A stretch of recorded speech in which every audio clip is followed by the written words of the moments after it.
Muy buenos días, muy buenas tardes, jóvenes, queridos alumnos. Bienvenidos a una clase más de historia de la comunidad de aprendizaje Ave Fénix. El surgimiento de las primeras civilizaciones, vamos a ver la segunda parte de todo lo relacionado a esto. ¿Cuáles son los objetivos que vamos a trabajar? Objetivo número 3, explicar que en las principales civilizaciones la formación de estados organizados y el ejército del poder estuvieron marcados por la centralización. Además, el objetivo de aprendizaje número 4, caracterizar el surgimiento de las primeras civilizaciones. Objetivo de aprendizaje número 21, reconocer procesos de adaptación y transformación que se derivan de la relación entre el ser humano y el medio. Y objetivo número 22, reconocer y explicar formas en las que la acción humana genera impactos en el medio. Link para reforzar el aprendizaje esperado del surgimiento de las primeras civilizaciones, parte 2. Aquí parte de ellos son los textos escolares, enlaces Mineduc, algunos códigos de ingreso en relación a las primeras civilizaciones, Egipto y China. Les invito a visitar estas páginas al finalizar nuestra clase de historia. Vamos a continuar con una de estas primeras civilizaciones. ¿Cuál es? El pueblo de China. La antigua China fue uno de los imperios más grandes e influyentes del Asia. Con más de 4.000 años de existencia, los chinos construyeron monumentos y diques y murales que hasta el día de hoy perduran en la actualidad. Surgió en las cercanías de dos grandes ríos, el principal, el río Amarillo, y del río Azul, en la que era lo que se le denominaba en la época del Neolítico. Ventajas geográficas y el descubrimiento de materiales como el hierro. Esto le dio mucha ventaja en lo que les permitió basar gran parte de sus tácticas militares. ¿A qué se refiere esto? Que se enfocaban en ataques con soldados a caballo. Hacían ataques que eran de gran magnitud por medio de la infantería. Como pueden observar, la protección, recubrirse, daba a estos soldados a pie o a caballo espadas y lanzas y armaduras hechas con una manipulación importante de los metales y el dominio de estos. Algunos monumentos importantes que podemos encontrar acá son la Gran Muralla China, que fue construida principalmente como una fortificación y luego se le dio la forma de la Gran Muralla Protectora. ¿Por qué sería esto? Porque generalmente al principio era como protegerse de algunas civilizaciones, algunos pueblos que estaban en los alrededores que los atacaban constantemente o que eran invadidos constantemente de algunas fronteras que era parte, algunos de ellos eran el pueblo mongol.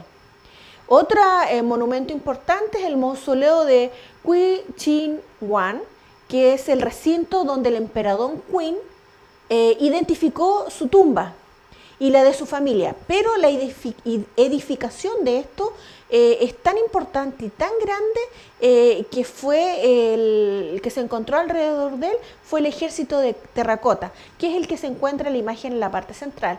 También cabe destacar que parte de estos soldados de terracota junto a algunos componentes nos estuvieron visitándose algunos años atrás en uno de los museos más importantes de nuestro país. Otro de los monumentos importantes que podemos encontrar son los pagodas, que estos son edificios o varios edificios que están unos sobre los otros, sus techos están superpuestos, y estos fueron construidos especialmente con el fin religioso, de ceremonia, y especialmente aquí predomina el budismo. Egipto. Se formó alrededor del 4000 a.C., se estableció a orillas del río Nilo. Como se pueden dar cuenta, gran parte de todas las civilizaciones que hemos nombrado se han fortalecido o han crecido a raíz o alrededor de grandes ríos o a orillas de algunos ríos importantes y significativos. En el norte del continente africano, que son crecidas anuales, que permitían abastecer el riego a los campos sembrados de Egipto, razón por la que la agricultura se convirtió en la principal fuente de riqueza de la región. Cabe destacar un dato importante, que cuando las crecidas del río Nilo inundaban parte de estos sectores agrícolas, dejaban el famoso légamo, que era una especie de barro muy rico en nutrientes y que favorecía la agricultura. Alcanzó un gran desarrollo en el área de las ciencias, el arte, la religión y el comercio. Bueno, veamos algunas de ellas. Por ejemplo, como pueden observar aquí, la sociedad estaba conformada todo en forma jerárquica, en forma descendente, desde los dioses, el rey o el faraón, los muertos benditos y la humanidad y el pueblo. O sea, todo tenía un orden muy marcado y muy específico. El gobierno estaba bajo el mando del rey o el faraón, que para los antiguos egipcios él era una divinidad, era un descendiente directo de los dioses. Actuaba como nexo entre todos los humanos y los dioses y era el protector directo del pueblo. Los dioses egipcios, solamente algunas características generales. Los egipcios practicaban el tipo de religión politeísta. ¿Qué quiere decir? Que antiguamente estas primeras civilizaciones tenían más de un dios.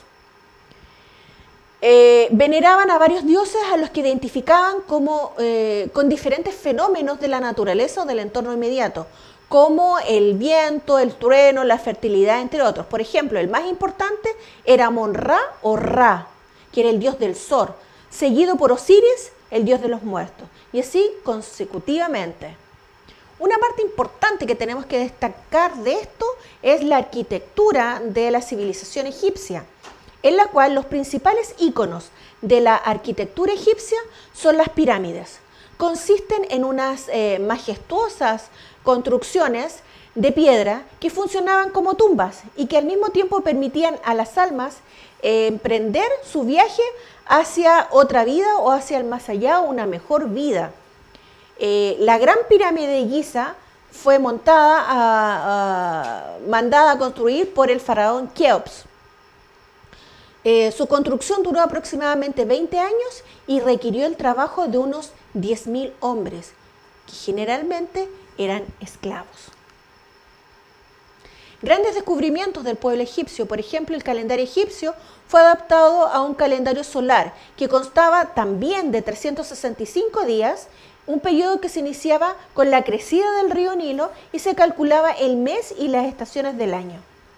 También la escritura crearon su propio método pictográfico utilizando jeroglíficos, que este es un sistema basado en dibujos y símbolos. Esta era la parte de la escritura muy importante y que se reconoce hasta el día de hoy. El arado, también tirado por animales, como puede observarse en una de las imágenes, los campesinos del Valle Nilo usaban un arado de madera que era endurecida por el fuego y que nos servía para labrar o para hacer los surcos entre medio de la tierra y poder hacer todo más accesible al cultivo. También uno de los grandes descubrimientos y algo muy destacado es el papiro, que eran láminas que eran cortadas de trozos para elaborar documentos o carteles en los cuales se escribían o se dibujaban. El papiro eran cortezas o láminas de una planta. Y esto era procesado y trabajado y servía para hacer los documentos escritos o los carteles que se utilizaron en aquella época. El estrato social, política centralizada de todas las civilizaciones. O sea, aquí el estrato social en forma unificada y en forma general se inicia en los comienzos del periodo neolítico, almacenando alimentos para temporadas posteriores. O sea, todos se destacaron por su organización y su forma de trabajo. También el intercambio de bienes, permitiendo que se dedicaran a otros oficios y que dio paso a la especialización de los oficios, el intercambio, el trueque, el comercio, la herrería y todo este tipo de características únicas que tuvieron estas primeras civilizaciones. También esto dio paso a la jerarquización y la estratificación social. Todos tenían un emperador, un faraón, un rey, un guía, el cual de él bajaba toda la forma ordenada de jerarquización y estratos o grupos sociales que iban trabajando y terminaban hasta la parte de los esclavos. Comenzaron las ciudades-estados, dando paso a una nueva organización política que se llamaba entre sí el imperio, que era un conjunto de estados o varios lugares o territorios que estaban sometidos a otro. Cabe destacar que parte de esta estratificación social está mostrada aquí en todas las civilizaciones que acabamos de nombrar. Por ejemplo, como está al comienzo, la máxima autoridad política y su familia. En general, la figura y el poder de esta autoridad estaban revestidos generalmente en la parte divina, que eran los emperadores, los reyes, los faraones, que generalmente los príncipes, entre otros, eran los que daban lugar a esta parte principal de la estratificación social en la cual podemos encontrar.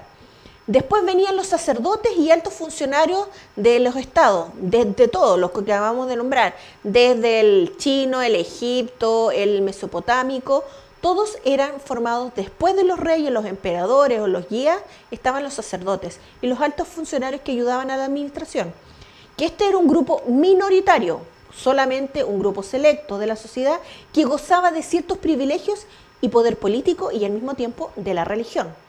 Después venían los comerciantes y los artesanos que realizaban algunas labores específicas. Por ejemplo, no estaban en todas las civilizaciones. Había un grupo un poco más homogéneo, ya que podían existir grandes diferencias en cuanto a los privilegios y las riquezas. Dependía cuál era la profesión, quién era el artesano o quién era un comerciante, y dependía entre un comerciante y un artesano, habían ciertos privilegios y ciertas diferencias, pero estaban agrupados casi en el mismo lugar. También después viene la población campesina, que esta era el gran porcentaje de la población que estaban dedicados principalmente a la agricultura y que eran la base sustentable de la economía. Y esto sustentaba a las sociedades, inclusive algunos pagando tributo. Y después estaba la población esclava, que no tenía libertad, estaban obligadas a trabajar en forma para toda la clase social o la pequeña clase selecta. Se podían dedicar a innumerables labores, siendo una parte de su vida hasta el día de su muerte. O sea, se desempeñaban desde que nacían hasta que morían. La religión en todas estas primeras civilizaciones surge con el fin de estudiar y dar respuesta a todas las preocupaciones o todo lo relacionado a los fenómenos y el explicar el porqué de todas las cosas que sucedían alrededor, desde la vida hasta la muerte y las fuerzas de la naturaleza. Quienes estudiaban tales fenómenos terminaron creando estos dioses, que fueron las primeras religiones que fueron de un carácter politeísta. Acuérdense que dije que era politeísta, que tenían más de un dios o varios dioses que explicaban las razones de las situaciones que acontecían en el diario vivir o la naturaleza.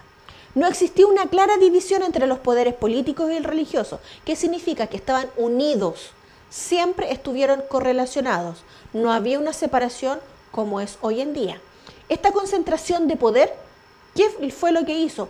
Facilitó el control sobre los habitantes comunes. Los que tenían este control de la religión y la política eran los que dominaban o tenían el poder de estas distintas civilizaciones. Nuevas técnicas y conocimientos. Una de las cosas que hemos destacado en función de todas estas civilizaciones que nombramos desde la presentación en la clase anterior hasta el día de hoy es la metalurgia. ¿Qué es la metalurgia? Es el trabajo con todos los metales, desde Egipto, India, Europa y China. Encontramos desde la edad del cobre, la edad del bronce y la edad del hierro.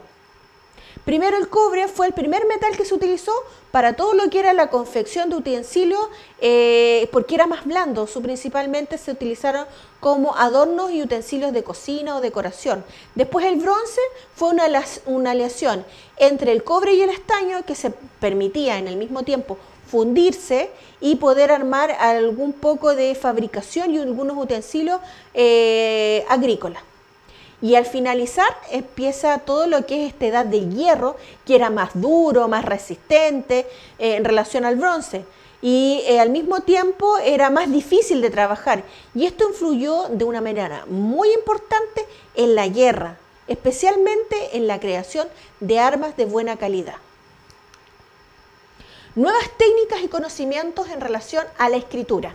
Como podemos observar acá, tenemos tres tipos de escritura que pasaron en todas estas civilizaciones.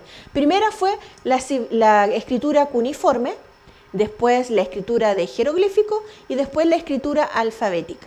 Primero, la cuneiforme, que es la primera escritura que tenemos vestigios de ella, es en la parte de Mesopotamia. Los sumerios crearon un sistema de escritura basado en signos que representaban números y objetos concretos.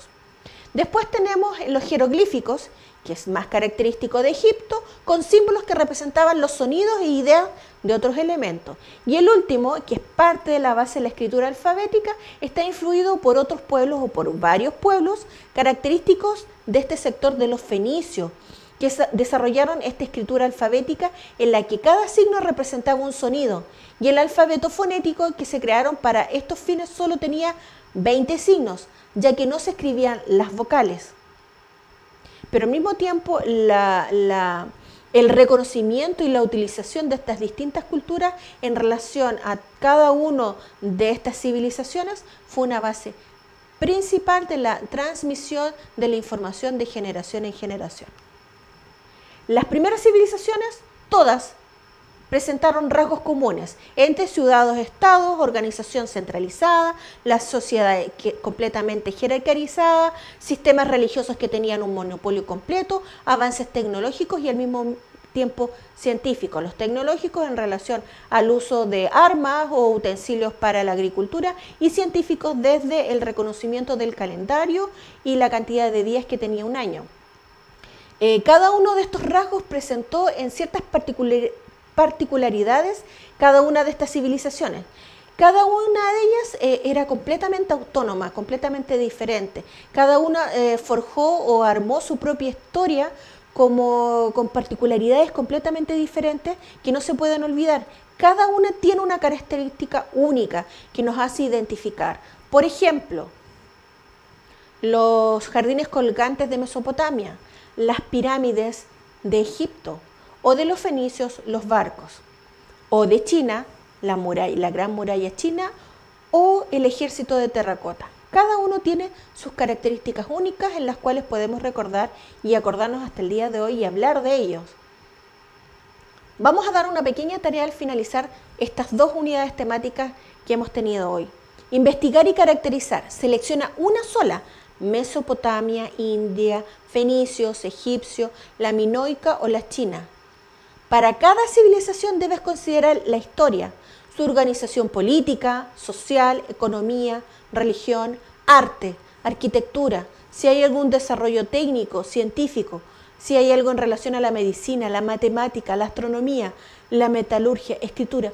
Tú pon los parámetros, selecciona una de ellas, investiga, revisa textos, revisa bibliografía confiable. Recuerda, confiable, y desarróllame esta investigación, la cual puedes enviarme a cada profesor en la forma interna que tenemos de recibir los trabajos que ustedes aman. Pueden armar un video, una presentación, sacan fotografías y las envían. Repasemos. Recuerda, mamá, papá, tenemos algo muy importante. Las respuestas pueden ser de muchas maneras de tu hijo. Todas son correctas. Por ejemplo, China surgió en las cercanías de ¿qué río o ríos? Nombra al menos 2 monumentos importantes de China. ¿Cómo se llamaba el dios más importante de la cultura egipcia? ¿Quién era el papiro? Describe o nombra los 5 componentes de los estratos sociales que tienen en común todas estas civilizaciones. ¿Qué es un jeroglífico? Hay muchas más preguntas. Ustedes pueden repasar y volver a ver cada una de estas actividades que hemos desarrollado el día de hoy. Recuerden que tenemos varios links en los cuales pueden reforzar y afianzar los contenidos que acabamos de ver acá. Bueno, que tengan un buen día. Gracias. Recuerda, quédate en casa. Adiós.